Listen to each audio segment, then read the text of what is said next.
रात का सन्नाटा है। नेशनल हाईवे पर ट्रकों की लंबी कतारें खड़ी हैं। हवा में उठती डीजल की गंध और धूल के बीच कहीं दूर से एक धुंधली पीली रोशनी चमक रही है। सड़क किनारे बने इन कच्चे पक्के डेरों के बाहर कुछ औरतें बैठी हैं। गहरे रंग की लिपस्टिक, सजी धजी आंखें और हाथों में जलती हुई टॉर्च। बाहर से देखने पर यह किसी साधारण गांव जैसा लग सकता है, लेकिन इस सन्नाटे के पीछे एक ऐसी हकीकत छिपी है जिसे भारत का समाज अक्सर अनदेखा कर देता है। हम इस वक्त राजस्थान और मध्य प्रदेश के उन इलाकों में हैं जिन्हें दुनिया प्रोस्टिट्यूशन विलेज के नाम से जानती है। यहाँ की गलियों में कदम रखते ही हवा भारी हो जाती है।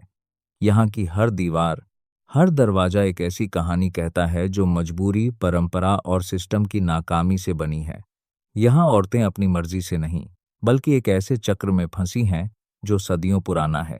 सोचिए, एक ऐसा समाज जहाँ माँ अपनी ही बेटी को इस दलदल का हिस्सा बनाने के लिए तैयार करती है, जहाँ घर के मर्द, बुजुर्ग और बच्चे इस काम को होते हुए देखते हैं और उनके चेहरे पर कोई शिकन नहीं होती। यहाँ यह सिर्फ देह व्यापार नहीं है, यह एक पूरी सामाजिक संरचना है। इसे खिलावछी प्रथा कहा जाता है। रिवाज के नाम पर परिवार की सबसे बड़ी बेटी को शादी करने की इजाजत नहीं होती। उसे मनोरंजन और कमाई का जरिया बना दिया जाता है ताकि पूरा कुनबा पल सके। लेकिन सवाल यह है कि कोई अपनी औलाद के साथ ऐसा कैसे कर सकता है? जवाब मिलता है भूख और गरीबी की उन गहराइयों में जहां इंसान का वजूद सिर्फ 2 वक्त की रोटी तक सिमट जाता है। यहाँ रहने वाले नट, बांछा और कंजर जैसे समुदायों के पास न जमीन है, न शिक्षा और न ही सम्मानजनक रोजगार के अवसर। इनके लिए बैंक के दरवाजे बंद हैं, क्योंकि बैंक देह व्यापार को काम नहीं मानता। कर्ज के लिए इन्हें साहूकारों के पास जाना पड़ता है, जो इतना ज्यादा ब्याज वसूलते हैं कि ये परिवार पीढ़ियों तक उस कर्ज के बोझ तले दबे रह जाते हैं।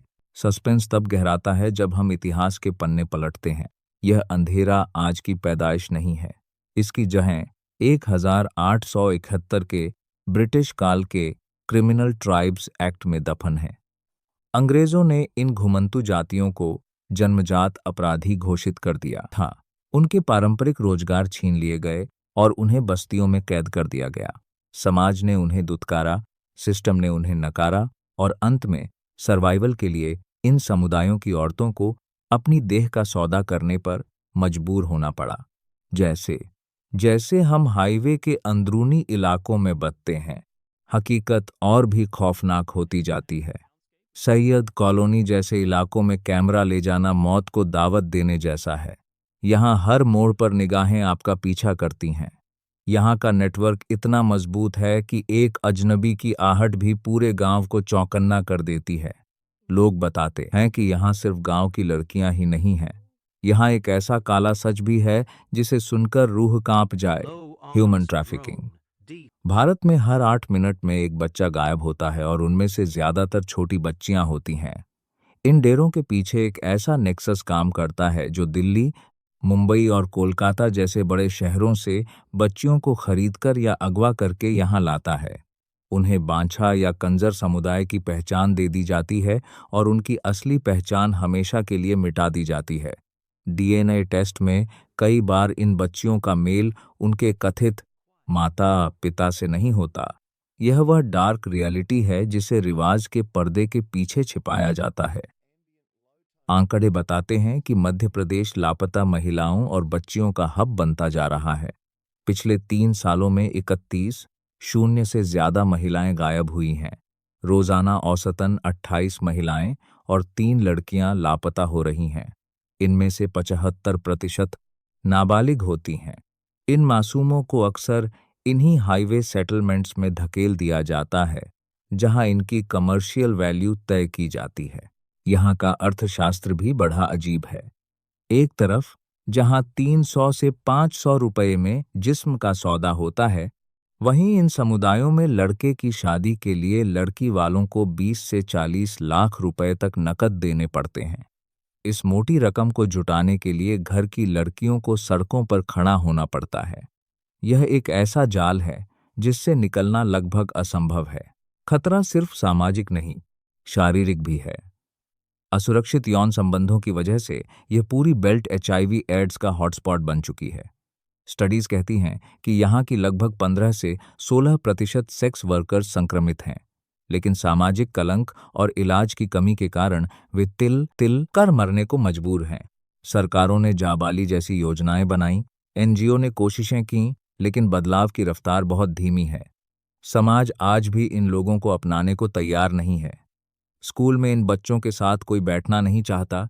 आईडी कार्ड दिखाने पर लोग इन्हें हिकारत की नज़र से देखते हैं। जब समाज के दरवाजे बंद मिलते हैं तो ये लोग वापस उसी दलदल की ओर मुंह जाते हैं। मगर इस अंधेरे में कहीं कहीं उम्मीद की किरण भी है। कुछ युवा इस जंजीर को तोड़ रहे हैं। कोई पुलिस में भर्ती हो रहा है, कोई डॉक्टर बन रहा है, पॉन्चैन तो कोई एयर होस्टेस बनने का सपना देख रहा है। वे जानते हैं कि शिक्षा ही वह एकमात्र रास्ता है जो उन्हें इस सदियों पुराने श्राप से मुक्ति दिला सकता है। सड़क किनारे खड़ी उन लड़कियों की आंखों में झांकिए। वहां आपको सिर्फ हवस नहीं, बल्कि बहुत सारे अनकहे सवाल और एक गहरी खामोशी दिखाई देगी। वह खामोशी जो हमारे सभ्य समाज से पूछती है कि क्या एक मासूम की जिंदगी वाकई किसी रिवाज के नाम पर नीलाम की जा सकती है। अंत में यह कहानी सिर्फ उन गांवों की नहीं है, यह कहानी उस सिस्टम की है जिसने अपनी ही एक बड़ी आबादी को नज़रअंदाज कर दिया। जब तक हम रिवाज और मजबूरी के इस फर्क को नहीं समझेंगे, तब तक हाईवे के किनारे ये पीली रोशनियां ऐसे ही किसी मासूम के बचपन को लीलती रहेंगी। सच तो यह है कि उस अंधेरी कोठरी से निकलने वाला रास्ता समाज की मुख्य धारा से होकर गुजरता है, लेकिन क्या हम उन्हें रास्ता देने के लिए तैयार हैं?